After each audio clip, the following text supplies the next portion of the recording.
So I'm not sure why they put me as the first speaker each day. I try and replicate a cappuccino for you guys and get you going. You may be asking yourselves, I've had this disorder. Why am I listening to acute therapies? I'm past acute therapies. This would have been nice a month, a year, 10 years ago. Why am I listening to it now? For some people in the room with recurrent disease, this is going to be a recurring issue. And for others, I am looking to enroll you or draft you into an army of advocacy for some of these issues because it's really a big deal. How many people here, either in person or via a family member, had a delay in diagnosis for whatever your condition was of greater than a week? How many people here had a delay of therapy greater than a week? Yeah, so we got to do better than that. That's one of the frustrating things. So what I'm going to talk about today are some of the acute therapies and where I see things going, what we know, what we don't know, what we'd like to know, and how we're going to solve that problem. So you guys remember this kind of theory from yesterday. Something happens to you.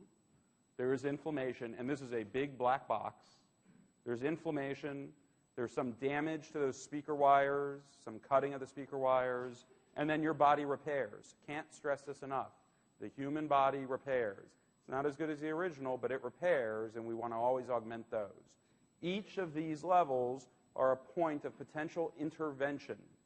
If you figure out the triggers, you can avoid them. If it's an infection, you can hopefully vaccinate against it, and then you don't have to worry about anything else. So it'd be really nice to know the triggers. But if we get to the stage of acute inflammation, you can think of this as a forest fire, and you want to put out the fire, or you want to protect all the homes. Even if the forest burns down, you want your property to be saved. So these are anti-inflammatories or neuroprotection. So put out the fire, protect the homes. The damage that occurs as a consequence to the inflammation, again, you can either put in strategies to protect the homes, this notion of neuroprotection, protect the speaker wires at all costs, and, can't stress this enough, prevent recurrence. So this is Smokey the Bear going out, doing public education, making sure you don't start forest fires again. And finally, repair. Promoting repair either in your own body or exogenously, giving you something to promote that repair. For this morning, we've talked about all of these yesterday, different ideas or different concepts in all these. Today, this morning, we're going to focus on acute inflammation. So I'm not going to be talking about the repair mechanisms. I'm not going to be talking about the triggers per se. We're going to focus on what happens when the fire's rip-roaring and going. What do we do to put it out? So acute therapy, we want to know the goals of therapy. We want to know the mechanisms of actions of the drugs we use. And we want to see if we can learn any lessons from the clinical data that we have available, which is limited, unfortunately. So what are the goals of therapy? So the first is limit inflammation. You've got a fire going, let's put it out and prevent it from spreading. You also want to limit the substances that are fueling that fire. So everyone here is going to get a T-shirt with a big X through IL-6. We're going to print these up one day, right? You know, IL-6 bad. And you want to limit any of those toxic agents from spreading. And then you want to protect the nervous system as much as possible. So these are the goals. What are the keys to achieving these goals? So the first is recognizing symptoms. So if you don't see the fire burning in the forest, if you don't see the smoke, you can't institute a response plan. Second, you have to recognize, you got to get your firefighters to recognize the symptoms. You got to get physicians, so not just patients, not just people walking down the street who all of a sudden are dragging a leg or have numbness from the waist down or can't urinate on their own. Physicians have to look at that and say, where there's smoke, there's fire. And that's a real big issue from the medical education side, getting people to recognize the signs and symptoms of any of these disorders, whether it be transverse myelitis, neuromyelitis optica, a first attack of multiple sclerosis, or acute disseminated encephalomyelitis. Sandy and I were talking, was it yesterday or the day before, about folks who go to the emergency room who can't urinate and are diagnosed as a urinary tract infection and sent home with a catheter. And I just beat my head against the wall every single time I hear it. Because you got to start looking where there's smoke, there may be fire. And we got to train our physicians to do appropriate evaluations. This step is critical to getting to appropriately and timely testing. If the patient or the physician doesn't think this might be my spinal cord, They're not going to order an MRI. They're not going to order a lumbar puncture. They're not going to do the tests to try and make a diagnosis. And if you don't do that, you're never going to be able to institute therapy in a timely fashion. So I could have the world's best therapy for transverse myelitis. I could have a therapy that, if instituted within 24 hours, stops it cold, and it's worthless unless you get through the first 3. Okay? So when you look at the public health community, you may have heard of this, brain attack. How many people have heard public service announcements for strokes or brain attacks? So you're driving along, NPR's on the radio, PBS at home, or just a commercial, and they start talking about if you develop numbness, weakness, speech problems, all of a sudden, what do? Call 911. You go to a hospital, you get evaluated. Why is this campaign so new in the last decade? Was it because all of a sudden stroke became important? No, stroke's been an important killer of people for decades. This public health campaign was driven when there was an acute therapy that made a difference. So thrombolysis in stroke, the idea of clot buster drugs, came on the market, and we had a 3-hour window from symptom onset to delivering the drug. How many people here have ever been in an emergency room in their life? What happens within 3 hours in an emergency room? Nothing. That's right. So this became just as important for the patients as for the physicians to recognize that the clock is ticking.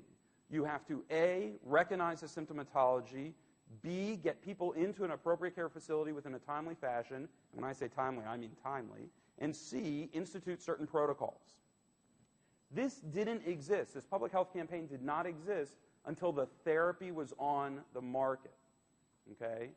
So part of the campaign for educating patients and educating physicians is to do it for a reason. If we have nothing to offer, then this isn't worth it. So what I'm going to try and show you today is we have something to offer acutely. So what are the drugs that have classically been used in any of these disorders? Transverse myelitis, neuromyelitis optica, or DEVIX. Anyone here heard of using steroids? Okay, so in my analogy of the cat, which one's this? This is the machine gun, right? You're kind of culling the herd. We talk about cytokines. We talk about T cells. You know, Sandy says he's not a molecular guy. He's more of one than he lets on. And we try to kill off a certain number of the cats. That's how the steroids work. IVIG, we talked about this a little bit yesterday. A long list here. See, the list gets longer. These are all theoretical ways IVIG works. Again, maybe it's a feedback loop trying to get the immune system to shut down some. Maybe it's directly blocking the negative effects of your immune system, acting as a blocker for a running back. Regardless of the mechanism of action, there's data, albeit scant data, to say IVIG can be helpful in a variety of these disorders. And then we get to plasma exchange, plasmapheresis, plex. These are interchangeable terms. So that's that dialysis for the immune system. Remember that from yesterday? Everybody? Yes, you do. And if you don't, raise your hand. So this is, we hook you up to the machine, your blood goes out, it gets spun, the serum's taken out of your blood gets given back to you without any of those evil humors running around your body. And then there's cyclophosphamide, or Cytoxan, both the same drug. So if steroids were the machine gun, this is getting to conventional warheads all the way up to nuclear war, depending on the dose you give. So this is killing as many cats as you can. So these are the drugs that have classically been used in the acute setting for a variety of these disorders. What data has guided us in terms of its use? And unfortunately, it's been anecdotal case series, retrospective analyses, and relatively few prospective studies. So why is this? Well, the first is they're very difficult to design prospectively and blind. So why is blinding important? So how many people here know the placebo effect? You've heard of it, you don't believe it, whatever the case, or you believe it.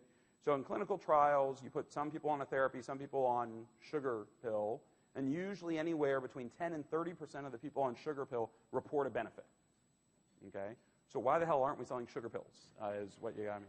So there is both a placebo effect and a nocebo effect. So if you tell groups of patients that they are not getting a therapy, they report far less than the people who you do nothing with. They all get worse. So it goes both ways. The human mind, as Adam reminds me every day, is an incredible place with incredible controls over the human body. Designing these trials are very hard. So if I want to blind a placebo-controlled trial for plasma exchange, I've got to put this side of the room, I've got to put central lines in all of you. This side of the room, central lines in all of you. Bring a machine into each of your rooms behind a big curtain, turn on the motor, and for you guys, the tech's just reading a magazine. You guys are getting plasma exchange. Okay? You all got central lines. You had an invasive procedure in order to be blinded. How many people here are going to consent for that? No one? Well, there goes my next trial. So it's actually been done. So that's been done before, where we blinded, and this created lots of arguments. Is it ethical? Is it ethical to give you guys central lines knowing that we're not going to plasma exchange you? Is that really fair? How do we blind Cytoxan? So at the doses we use, actually most people don't know they're getting a drug. Some people get nauseous. But if all of you got nauseous and all of you didn't, even if you were getting Cytoxan in your mind, you might say, they didn't give me anything. I didn't get a treatment. So these are incredibly hard trials to do in blind. And then there's this issue, the heterogeneity of the disorders. How many people here, either themselves, friend, or family, has had their diagnosis change from one thing to another since the time of initial presentation? I'm just curious if you're willing to hold your hands up. 10, I'm thinking about 20. So that's easily 10 to 20% of the people here have had their diagnosis change. So how do I design a clinical trial when our diagnostic criteria are kind of in the eye of the beholder? You come to me, I bless you as multiple sclerosis versus TM, and enroll you in a trial. It makes it very hard to do in a multi-center fashion. And then outcome measures are limited, and we're going to talk about some of those outcome measures. But this is why the trials are limited. This isn't because there's not the interest. There's always the funding issues. The interest is there, but it's really hard to design these trials and do them well. And then, as Sandy reminds us, these are rare disorders. So in terms of doing trials for high blood pressure, I'm going to enroll 1,000 people in the first month. If I want to enroll 1,000 people with transverse myelitis, the 10th annual symposium will see the data for 1,000 patients to get everybody in and followed appropriately. So they're hard to do. So what clinical data exists? So there are limited trials or retrospective data for using steroids as an acute therapy in a multiple sclerosis relapse. There's data for plasma exchange in multiple sclerosis. There are some MS patients who are steroid resistant who during an acute exacerbation definitely get a benefit from plasma exchange. Sorting out who these patients are can be tricky, but we're starting to exchange more of our MS patients when they have severe relapses that are not improving with steroids. What about in ADEM, the acute disseminated encephalomyelitis? We talked about this yesterday. You have steroids, IVIG, and plasma exchange. We don't know between plasma exchange and IVIG if there is a superior intervention. We have never done a really good head-to-head trial for ADEM. In neuromyelitis optica, in the last 5 years, this has changed dramatically. So these patients, whether they were lumped with MS or not, or identified, were getting steroids during exacerbations. It's nowhere near enough for an acute exacerbation, a significant exacerbation in neuromyelitis optica. If I get a call from one of my patients with NMO who's having a real exacerbation, meaning new vision loss or motor involvement, we admit them that day and start plasma exchange. The data is saying that the response to plasma exchange in an acute relapse for NMO is so good and so much better than just giving steroids, we shouldn't just wait for the steroids to kick in anymore. So we're bringing people in right away. Now, this creates an issue. Not all hospitals in all cities do plasma exchange. So what do you do if you're in a region where it's not available? And you have options. One is to try and find the closest hospital that you can go to that does it. Or some people are looking at IVIG. We just don't have any data yet. But for DEVIX, we know plasma exchange makes a big difference. And then we're going to talk about acute therapy in just garden variety transverse myelitis. So I should mention, when you look back in the literature for acute therapy in transverse myelitis, for any of these really, other than MS, the papers that are out there are maybe 10 patients, 20 patients, 30 patients. There's an ADEM paper that got up to 40. We're talking small numbers that took several years to accrue. What we tried to do, based on the experience of the Hopkins Center with TM, was look back over the hundreds, the thousands of patients we've looked at to see if we could discern any patterns for treatment responses. So that was published a year or two ago, and we looked at over 120 patients. Now, that doesn't sound like a lot, but it was about 5-fold bigger than any paper published on TM before. So it really looked at a wide groupings of patients. And we looked at patients who were in 4 treatment groups. Now, this was retrospective, and I'll tell you why that's good and bad. So in one group, this is about 60 patients, between 60 and 70 patients, they got steroids alone. In another group, they got steroids and plasma exchange. So they got their steroids, they had a catheter, and had plasma exchange. In a third group, they got steroids and, this is cyclophosphamide or cytoxan. So they were getting machine guns and then conventional warfare. And then in the fourth group, they got all 3. So everybody got steroids. The question is, did we add in plasma exchange, cytoxan, or both? Does that make sense? So what did we find? So this chart is the mea culpa. This chart is the disclosure that since this was a retrospective study, these groups were not identical. Why were they not identical? Well, Doug or myself or Carlos were rounding, and we'd say, geez, this looks really bad, and we'd jump to one of these. And so our kind of biases are inherent in this. So you'll see, for example, that when you look at patients who had recurrent transverse myelitis, more of them got cytoxan than in the other group. Because if somebody was coming in with their second attack, we were pulling the pin on conventional and nuclear weapons much sooner than people coming with their first attack. So this is part of the bias that's inherent in this data, but I think it's still valuable data. Then at the bottom, you're going to see this category. You guys may not, but I'll read it off to you. It says percent Asia A. So can anyone here tell me what the Asia scale is? Because I really don't know. Can you tell me what the Asia scale is? No. Okay. I'm picking on Kathy. Kathy taught me the Asia scale. So this is the Asia scale. So this is based on spinal cord injury association data where we basically just say A, B, C, D, E. E is normal. A means you've had a complete transection of the cord. So from that level down, motor, bowel, bladder sensation, they are all dysfunctional, completely dysfunctional. So A is the bad end, E is the good end, B through D is the middle. Okay? So this, why am I showing you this? This is going to be one of the outcome measures we follow. So if you take somebody who, at their worst, is Asia A, and you make them Asia D, that's pretty good, right? If you go from B to C, it's a help, but it's not breaking records. Okay? So that's one of the outcomes we're going to look at in terms of patients. There's another outcome. How many people here are familiar or have heard of the EDSS scale? Anyone? So the EDSS scale is something that's been used in multiple sclerosis for years, and it's lousy. It's absolutely lousy. Let me tell you why. It goes from 0 to 10. 0 is normal, 10 is dead. Now, my argument, and I could be wrong, this could be a lifestyle decision, I would argue that a change from 0 to 1 is not as bad as 9 to 10. Not so sure. But yet, they're both an absolute change of 1. So what we're doing is we are superimposing a nonlinear scale on linear numbers, if that makes sense. So as you get to 6 to 7, you can see here use of a cane, use of a wheelchair. Going from a 5 to a 6 or a 6 to a 7, this is a huge impact on daily activities. What's going from a 1 to a 2 or a 2 to a 3? It's me tapping on your reflexes, and you're a little more brisk on one side or the other. So do you really care if you go from a 1 to a 2? No. And actually, if I line up 10 neurologists and they evaluate the same patient, 5 people will vote a 1, 3 will vote a 2, 2 people didn't have breakfast, they voted a 3. So even between 1 and 3, it's very user-dependent, okay? Once we get past 4, there are very defined branch points. But there's a real problem here with using this absolute scale. So let me give you an idea in terms of the outcomes.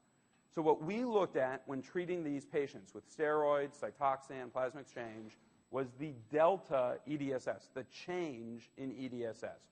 So if at your worst you were a 7, meaning you're in the throes of transverse myelitis, you cannot get out of bed, you have to use a wheelchair to ambulate, and after treatment, 3 to 6 months later on an evaluation, you are down to a 3, which means you are walking without assistance. I can tap on your reflexes, maybe you're brisk, maybe I can find some numbness, but you are not inhibited in any way in terms of your daily activities.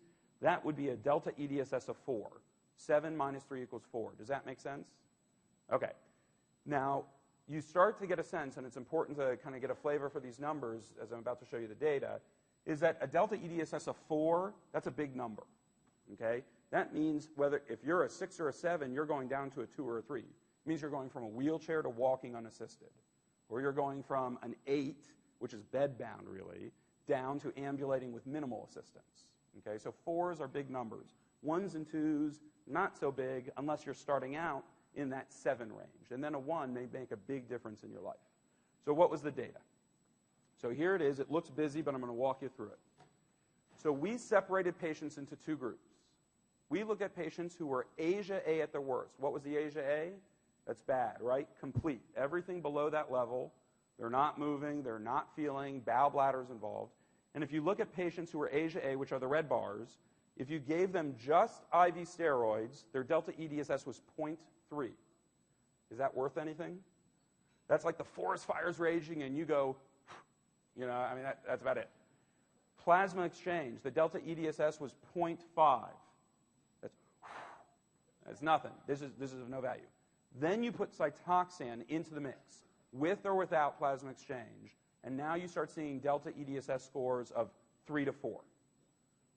Most of these patients, if they're ASIA A, they're definitely beyond a 7. They may be a 7, 8, or 9 on that EDSS scale, and we're taking them down to a 3 to a 5. So from wheelchair, bedbound, to walking, by putting Cytoxan as part of their acute therapy. They hit the door, you add the drug, it makes a difference. Now, let's look at the non-ASIA A. This is just as important. So let's say you come in and you're not complete. You're ASIA B, C, or D. You've got motor dysfunction. You may be in a wheelchair still because you can't support your weight, but you can move. There's a flicker, the legs are doing something, or there's sensation. Something's keeping you from being ASIA A. If you give steroids, you get an delta EDSS of 2. That's not bad. That's something. It's not breaking records. You throw in plasma exchange and you double it to a 4. Now you're talking about going again from wheelchair bedbound to walking unassisted. What happens if you add in Cytoxan in any form? Doesn't really help. So right off the bat, you start to look. It's retrospective, it's biased, okay? But you start to get a hint that we may be able to derive true algorithms, where if a patient has a certain presentation, it's worth pulling the nuclear weapon trigger. And for other patients, it's not worth the risk because there is no added benefit. So starting to try and categorize patients based on their presentation to decide how they should be treated to put out the forest fire. There is one exception to this data, and that is if you come in with myelitis and you have an autoimmune disorder, lupus, Sjogren's, any of the things Dr. Birnbaum was talking about, Cytoxan makes a difference, whether you're ASIA A or not. So if you come in with lupus myelitis, even if you're an ASIA B or C, we're giving you Cytoxan because the data, while not presented here, looks just like this. Patients with autoimmune disorders get a preferential benefit from Cytoxan over steroids alone. So we're using this to try and help us design prospective trials and try and design how we get the word out. So once you have clinical treatments that are an option or algorithms that can be studied, then it changes the landscape. You go back to this idea of brain attack, of trying to get patients and physicians on board to really understand what's going on because there is something to offer during the acute therapy. So I'm launching my own campaign, Spine Attack. You know, nice little graphic, it's scary. It kind of, you know, you hear that on NPR, you kind of slow down and listen. Are you suffering from spine attack? Here are the signs of spine attack. So far, I haven't been funded by anybody, but there's a can in back if you want to leave your coin. So spine attack. But the idea here is a serious one, and that is if we can educate, to be honest, mainly physicians, the front lines, and it's got to be, you know, it's great to sit in a Transverse Myelitis Center at Hopkins. I'm really of very little value to most people. The key is we need emergency room physicians. We need internists, because who do you call or present to first? Do you present with numbness and weakness and you say, I'm going to call the Hopkins Transverse Myelitis Center and see what they think? No. You go to your local emergency room or your local internist, your GP, your general practitioner. That's where we should be focusing in terms of these types of education campaigns, and we're doing it. We had a nice paper out this year. Angela Middleton, who's a family practitioner in the Virginia area and has interest in transverse myelitis, co-authored a paper that got published in a primary care journal, Signs, Symptoms, Interventions of TM, to start trying to get the word out. And it's I know, something that Sandy's very passionate about, and appropriately so. So you guys remember the algorithm. Doug talked about this. Fine prints you don't have to pay attention to, but the idea you present a certain way, and this was the diagnostic algorithm. If you have these features, you're TM. If you have these features, it was a stroke. What we want to do now is fill in the bottom. So after you fall into that category of the doctor saying this is TM, and then they look at you and go, well, I don't know what to do for you, they have to have steps 1 through 4 in terms of what to do in that scenario. And that's what we're trying to fill in now. So the conclusions, we've listed them. If you have an autoimmune disease and transverse myelitis, you need Cytoxan. If you're Asia A, you need Cytoxan. If you have neither of those, you should get plasma exchange. You should get steroids and plasma exchange in the acute setting, and we think that's going to make a difference in terms of outcomes. And I couldn't find a place to put them anyway, so I put them at the end. So if you guys have any questions, I am on time. So if you are late at any point today, it's not my fault.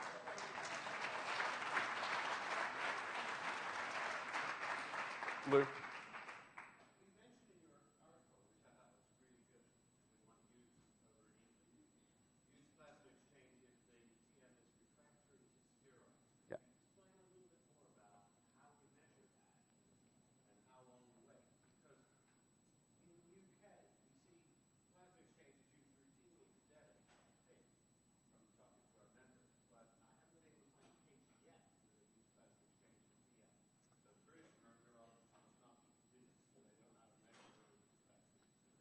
Right, and it's subjective. So we've actually been shifting more, and this is part of the studies we want to design, is if you come in the setting, you get diagnosed with acute transverse myelitis, and you only have sensory symptoms. You really don't have a significant motor involvement.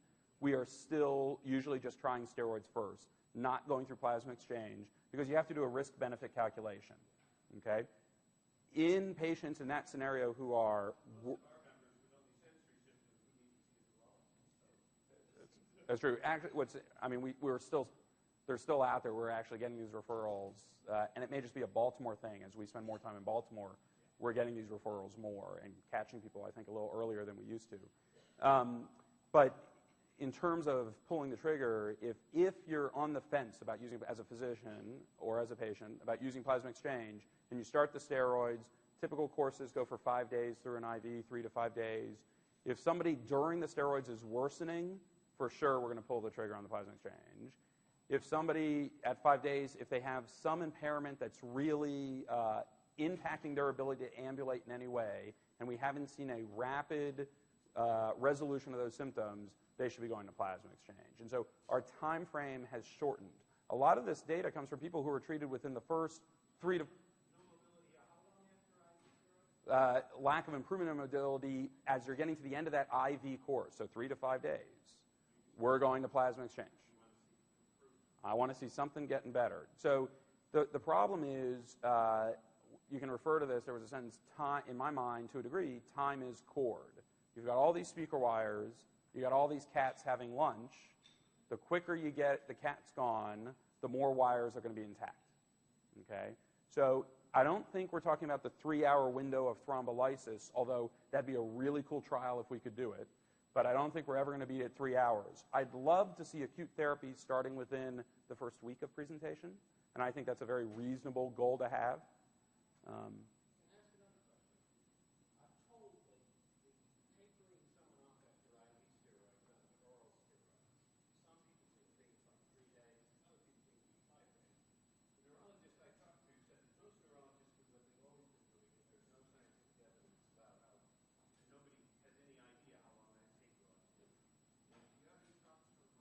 So the question is, how long should oral tapers be after IV steroids? And there's 2 components to an oral taper. One is an endocrine component. So your adrenal gland produces approximately 5 to 7.5 milligrams worth of prednisone a day. If you're taking more than 7.5, more than 5 milligrams of prednisone a day, you are suppressing your adrenal gland. If you're on chronic steroid use, and that's in the eye of the beholder, most people would say more than 10 to 14 days of steroids, there is a risk that if you stop the steroids all of a sudden, your adrenal glands are still going to be asleep, and you're going to go into what's called adrenal crisis. Your body isn't making endogenous steroids. So sometimes the taper is used for endocrine reasons to wake up your adrenal glands. That's the second side. So there were two issues. The second is the treatment of the disease. There is no data in TM to dictate courses of tapers. We tend to use a 3-week taper because we have literature in 3 weeks, usually, 14 to 20 days. We have literature in children with ADEM to say that you can taper too quickly. That if you have somebody with ADEM and you do a 2-week taper, they can rebound during that taper. And there's a big push in ADEM to say tapers should be 4 to 6 weeks at a minimum off of IV steroids. It's limited data. I don't know if you have a different experience.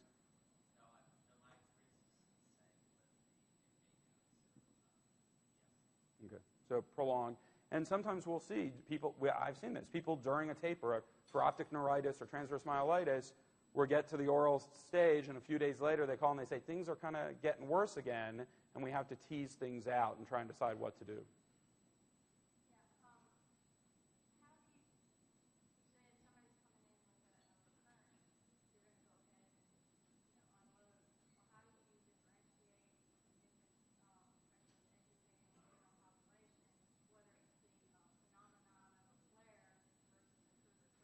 Great question. So the question was, I mentioned that if somebody has recurrent TM and they're having an exacerbation, that at Hopkins we're just Cytoxan crazy. We refer to it as vitamin C. You come through the door and you get your shot of vitamin C because we think it helps that much.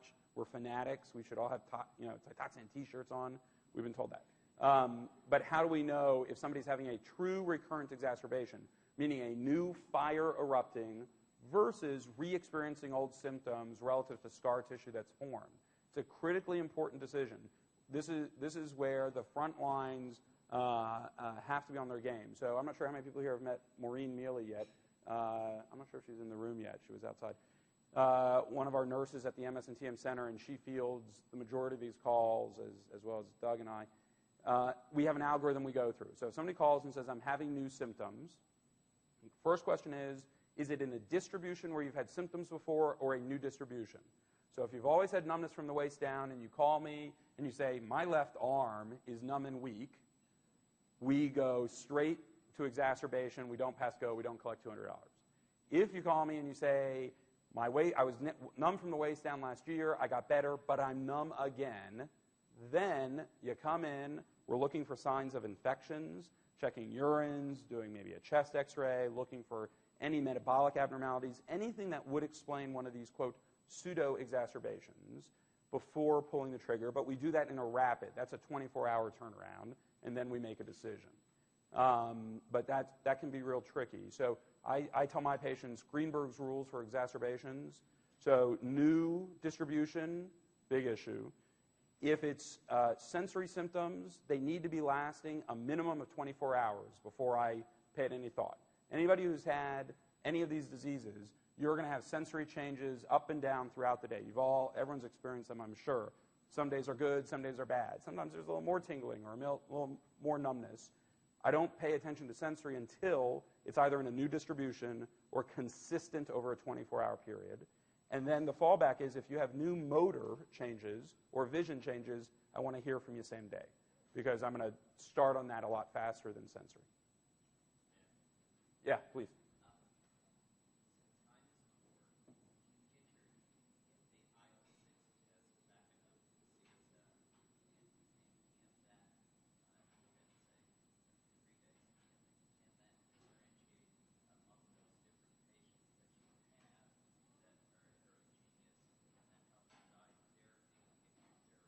Yeah, that's great. So the question is, if time is cored, and we know IL-6 is a predictor, and IL-6 can play a role here, can we get IL-6 levels back early enough to help us guide through therapy? And I'll even expand it even bigger, not just IL-6, but any biomarker we develop.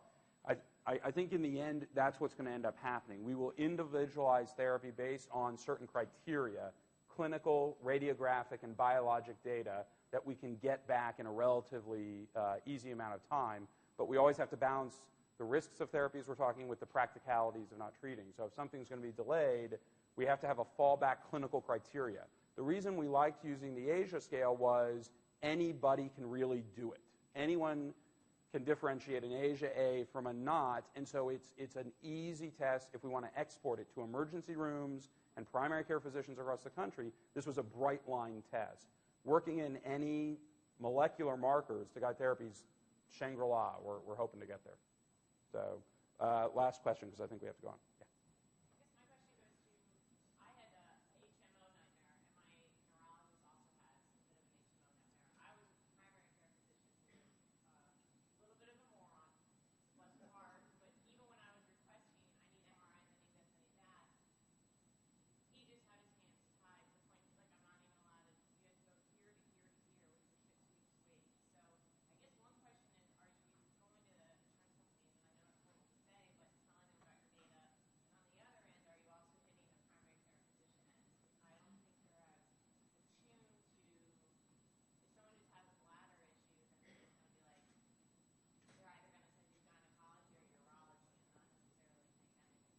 Yeah. So the question was about HMO nightmares and being restrictive to primary care physicians and appropriate triaging from primary care physicians. So I think there's two issues. One is in terms of the triaging, it's a recognition and education issue that we bear within medicine. We have to make sure that when we're going out and speaking to the American College of Physicians, internists, we're reminding them on a regular basis that a woman who comes in with bladder dysfunction doesn't always have a UTI, that you should keep an open mind and think about other things. And all numbness and tingling is not a pinched nerve. What else have we got? I can't move my legs. It's a pinched nerve. You'll be better. No, that's not a pinched nerve. So all these things is on the education side. The insurance side is a much different issue. And this is advocacy to the nth degree at a government and a local level, because we fight it. There's nothing magical on our end. We have to fight for the same things in terms of insurance. We know, for example, that conventional MRIs, the original MRIs, miss spinal cord lesions. That you can do an MRI on a 3 Tesla magnet, a more powerful magnet, and catch abnormalities that were not seen on 1 or 1.5 Tesla magnets. But, so, when we have patients come in and they say, I've been told that I don't have transverse myelitis because my MRI is normal, and you do an exam, and it's very clear there's transverse myelitis, and we say, well, let's do this on a different magnet, and the insurance says no. We have to fight the battle of saying you need an appropriate test, and we're not immune to it either. And so it gets to the heart of how can you be your best own advocate in terms of when you know something's wrong and the system isn't responding, what do you do? And I think the key is trying to sort out working the way up the chain within medicine in a rapid sense. How do you get the attention you need and deserve without being labeled a nut? Right? Because, Sandy's been labeled a nut in 49 states. So, but God bless him, he gets it done. So part of this is the web is a scary place and a great place. More and more patients are self-diagnosing or getting concerned on their own. How many times do we talk in a month? A lot. And he spreads the fire around. He's very good about it. I think he has a list. I called Ben last, Doug's next, Adam's third, and like we're on a rotation or something. And so, but people find Sandy on the internet and they say, listen, I'm being ignored. And he talks, he cries, he holds hands, and then he pages me and he says, so what are you doing tomorrow? I say, okay, yeah, I'm fine. Okay, fine, whatever you need. But literally, this isn't going to work for everything. And so part of it is once we get physicians educated, that they recognize these, I think they'll be better advocates and team partners. I think that's the first intervention we need to make. All right. I know we got more speakers.